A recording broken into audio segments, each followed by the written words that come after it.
있습니다.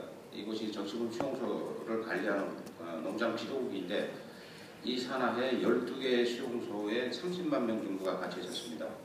저희는 이제 전국적으로 뽑혀온 최고 엘리트들이 약 200명 정도가 신병들이 뽑혔었는데, 그래서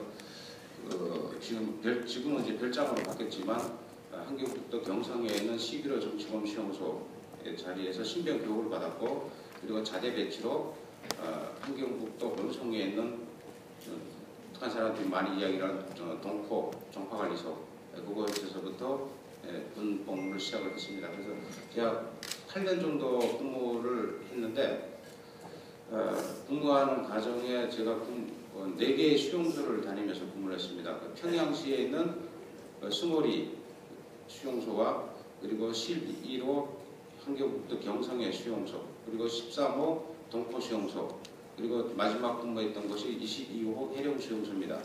근데 제가 있었던 곳은 한 번 들어가면 다시는 못 나오는 완전 통제 구역이 있습니다. 그래서 김영순 어머니 같은 여독 수용소는 특이하게 혁명화 구역과 완전 통제 구역으로 나뉘어져 있습니다.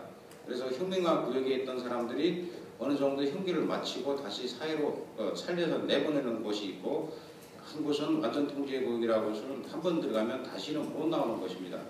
그리고 이제 북한의 그 완전 통제 구역은 죄를 지은 본인을 잡아들이는 것이 아니고 본인은 처형을 하거나 아니면 본인 수용소로 따로 데리고 갑니다. 그리고 그의 가족을 잡아들이는 가족 수용소였습니다.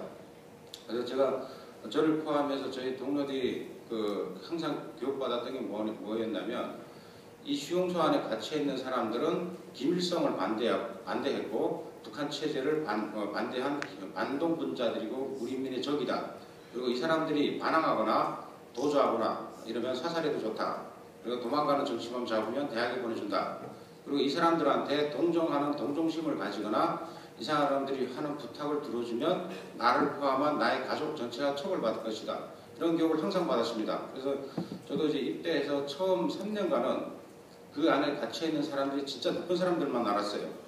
교육받은 대로. 그래서 수용소에서 태권도 연습도 할 때 실질적으로 죄송하지만 정치범들 앞에다 세워놓고 해봤었고, 그리고 제 친구 같은 경우는 도망가는 정치범 잡으면 대학 보내준다 이러니까 밭에서 일하는 정치범을 강제로 철책으로 끌고 가서 AK 소총으로 난사해서 죽인 다음에 도망가는 거 잡았다. 그래서 허위보고에서 김일성 종합대학 간 친구도 있었습니다.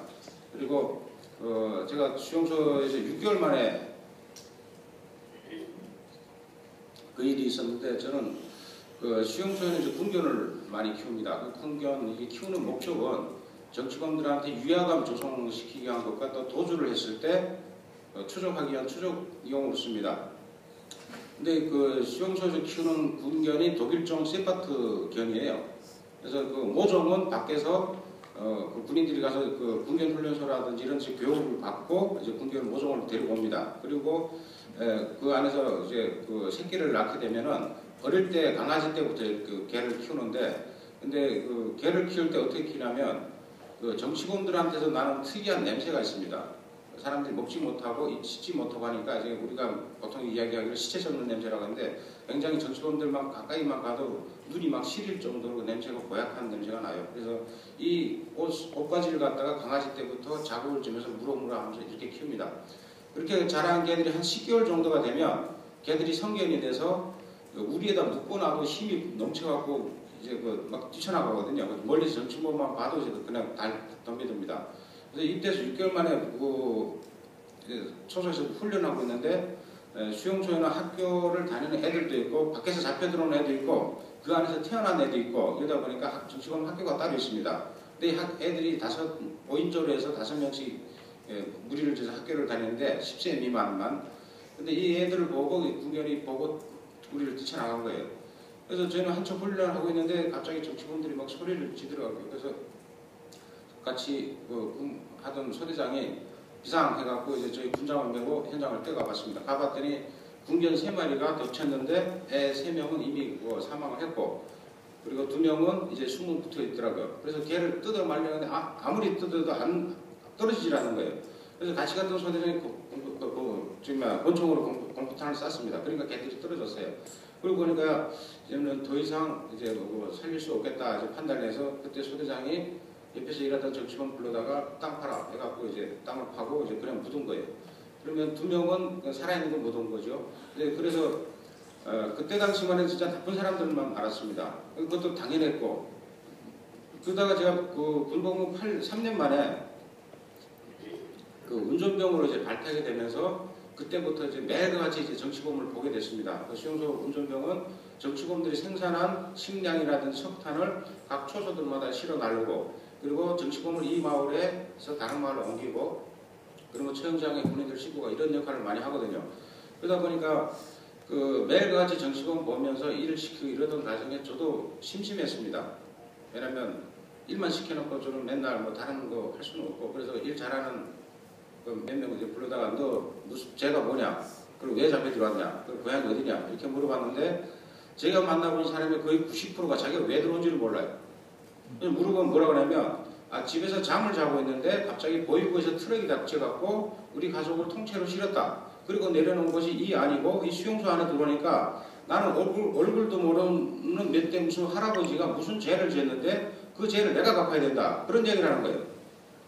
그래서 제가 있던 완전 통제역은 가족 수용소다 보니까 그 안에는 남녀, 여섯, 애들 뭐 다양한 사람이 다 있었습니다. 근데 그 많은 사람들이 자기 죄가 뭔지도 모르고 있는 거예요. 그래서 우리가 교육받던 건 너무 틀리다. 그래서 굉장히 의문을 가졌었습니다. 그러다가 제가 군복무 8년 만에 처음 이제 휴가 받아서 집에를 갔거든요. 근데 집에는 제가 이남 일녀 중에 장남이었는데 제 남동생도 국가보위부 국경경비대에서 백수원 밑에 근무를 했고, 그리고 집에는 초등학교 다니는 여동생하고 엄마하고 아버지가 있어야 되는데 집에 가니까 아무도 없어요. 그래서 어찌 됐냐 물어봤더니 그 아버지가 식량난이 막 어렵고 이러니까 중앙에서 각 지방에 있는 식량 배급소들마다 검내를 내려온 것 같더라고요. 그래서 검내를 내려온 사람들한테 뭐 술자리도 접대하고 뭐 이런 자리에 아버지가 검내를 내려온 사람들이 자꾸 뭐라 그러니까, 밑에 북한이 지금 쌀이 없는 게 밑에 간부가 잘못해서 쌀이 없는 게 아니다. 다 위에서 잘못한 거 아니냐. 그리고 배국제도 제도 자체가 좀 잘못된 거 아니냐. 그런 발언을 했답니다. 치중 발언으로. 그 발언이 북한에서는 김일성 지시를 어긴 당정책 위반 죄가 됐고, 그 다음날 그걸로 고민하다가 아버지가 또 운동 자살을 하셨습니다. 그 자살은 또 북한이 뭐가 되냐면 조국 반역죄입니다. 그렇게 되다 보니까 집에 있던 어머니하고 북한 연좌제가 있거든요. 내가 잘못을 하면 나의 가족 전체를 이제 잡아드립니다. 그러니까 집에 있던 어머니하고 초등학교 다니던 여동생을 잡아다가 수용소에 데려가고, 제 남동생도 부대에서 체포를 해서 수용소에 데려가고, 저도 그거 알고 갔더니 저도 이제 감시를 붙이는 거예요. 그래서 그때야 이제 아는 거예요. 저 우리 집이 당하고 나니까 이 수용소 같이 두는 사람들이 들어오게 된 이유를 그때서 알게 된 겁니다. 이 사람들이 이렇게 들어왔구나. 그리고 저는 이 수용소 안의 상황을 몰랐으면은 저는 장남이기 때문에 두 동생하고 엄마인들을 같이 가서 고생을 했을 텐데 못 가겠는 거예요. 매일같이 어떻게 하는지 보게 됐고, 이래갖고 결국 이제 탈출을 결심을 하게 됐습니다. 그 탈출하던 과정에 정치범 2명을 데리고 떠났습니다. 제가 22일 수용소에서 만났던 본의 정치범이었는데 2살 때와 4살 때 수용소에 잡혀왔습니다. 근데 가족이 그 안에서 어머니처럼 가족이 다 잡혀왔는데 안에 다 죽고 딱 2사람이 살아있는데, 이 친구들은 평상시에 제가 시키는 일도 좀 잘하고 이래서 이 친구들 좀 살리고 싶더라고요. 그래서 트럭 끌고 나오면서 타라, 너네 살려서 남수성까지 갈 테니까 가자 했는데, 결국은 이 사람들이 같이 떠났지만 지금 탈출에는 실패를 했습니다. 중간에 겁을 먹고 도망을 갔고요. 그래서 결국은 저만 이제 혼자 탈북을 하게 됐고 성공을 해서 우리나라까지 오게 됐습니다. 그래서 제가 98년도에 미국 국회 상원에서 최초로 이제 수용소에 대한 공개 청문회를 그때 당시에 슈잔 솔티 회장이 주관을 해서 했습니다. 그로 인해서 미국 내에 북한 인권에 관한 활동들이 많이 일어나게 됐고, 현재 지금 북한 자유주간도 발생이 됐고, 미국 내에서 북한 인권법도 이제 통과가 됐고요.